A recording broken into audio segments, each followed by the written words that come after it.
Blogger na si Boy Tapang arestado matapos nitong bugbugin ang kanyang kinakasama. Himas-rehas na nga ba ang sikat na social media influencer? Panuurin at pakinggan ang buong detalye.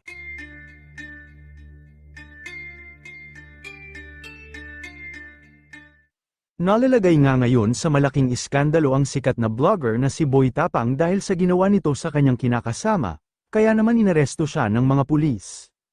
Ayon sa ulat, nagkaroon ng matinding pagtatalo sina Boy Tapang at ang kanyang 21 anyos na live-in partner nang matuklasan mayroon itong vape. Kaya naman ang dahil nga sa simpleng vape na natuklasan ni Boy Tapang ay binugbog nito ang kanyang partner na labis naman itong ikinagulat at ikinatakot dahil sa naging asal ng blogger. Ayon pa kay Police Captain Jerry Magsayo, OIC ng Alcoy Police Station, nagtungo sa kanilang himpilan ang umano'y biktima para humingi ng tulong. Ayon sa biktima, di umano binugbog siya ni Boy Tapang bandang 11:27 PM. Kaya naman agad na inaresto ng pulis ang nasabing blogger dahil sa pambubugbog nito sa kanyang kinakasama. Gayunman, wala pang malinaw na pahayag kung ano ang magiging desisyon ng asawa niya kung itutuloy ba ang kaso sa blogger o ipapakulong ito.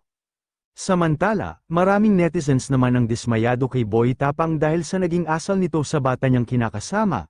Kaya naman inulan siya ng batikos at sinabi nila na ganito pala ang totoong ugali ni Boy Tapang.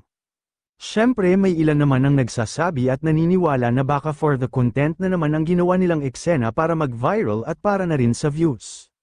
Well, matatandaan naman na nagmula sa mahirap na buhay si Boy Tapang hanggang ma-featured siya sa Kapuso Mo Jessica Soho dahil sa pagkain niya ng mga kung ano-anong insekto, dahil na rin sa kahirapan, kaya naman ito ang naging daan para maawa sa kanya ang mga tao at tulungan siya.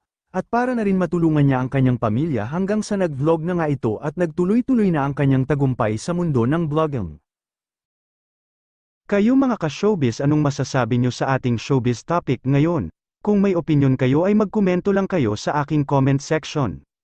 At syempre kung bago pa lang kayo sa aking channel ay mag-subscribe na kayo para lagi kayong updated sa mga showbiz trends na ina-upload ko. Maraming salamat po.